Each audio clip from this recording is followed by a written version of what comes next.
I've been working on a book idea for the past year. It's called Echoes of the Indelible Sea. The idea is to document the lives of the fishermen up and down the coast of Baja California.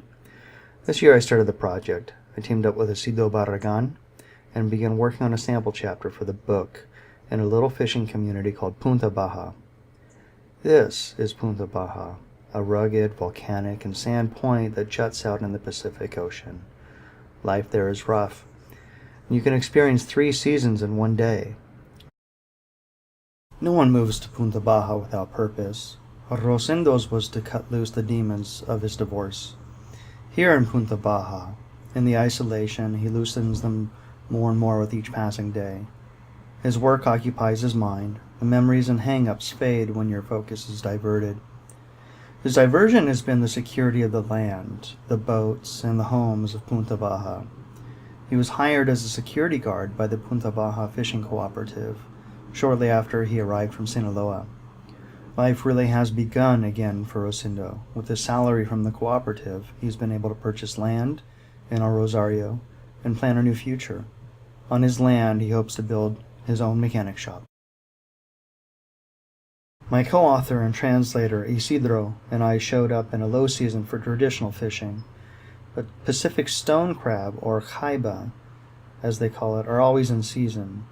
So we met a dozen or so jaiba fishermen in Punta Baja that work year-round. They all launch their pangas directly from shore. The jetty that was built in 2012 helps to temper the swells, but they still must navigate right through the breaking waves. Jesus, left, and Tonio, right, are jaiba fishermen.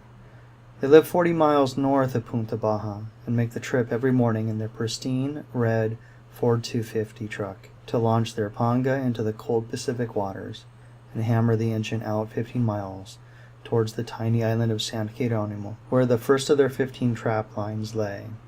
Each line has 15 crab pots connected to it. They'll spend the next 4 to 5 hours pulling in their catch, rebaiting, then tossing the traps back. It's a tough job, but they love it, and it allows for a good life for them and their family. Jesus and Tonio again.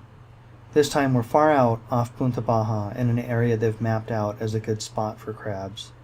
Jesus will use the motor to his right to reel in each crab trap, empty them, bait them, then toss them back. Tonio navigates to each trap line based off GPS markings he programs each time they're out. The fog is rolled in and often does here. The weather can go from the extremes of hot to cold, and anything between. Visitations of all kinds of sea creatures occur regularly. Sea lions, dolphins, orcas, and even the large gray whales pass by on their migration patterns.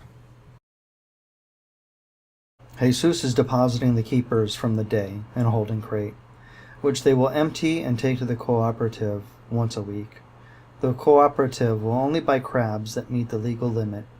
This cuts down on poaching and creates a strong local economy. It also keeps a sustainable environment that doesn't face being overfished. Coming in with the fog, the day on the water may be over, but Jesus and Tonio still have to stow and clean the boat, then drive 40 minutes north to home.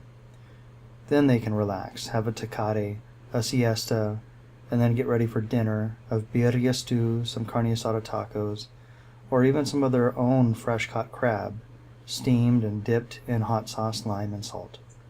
Thank you for watching.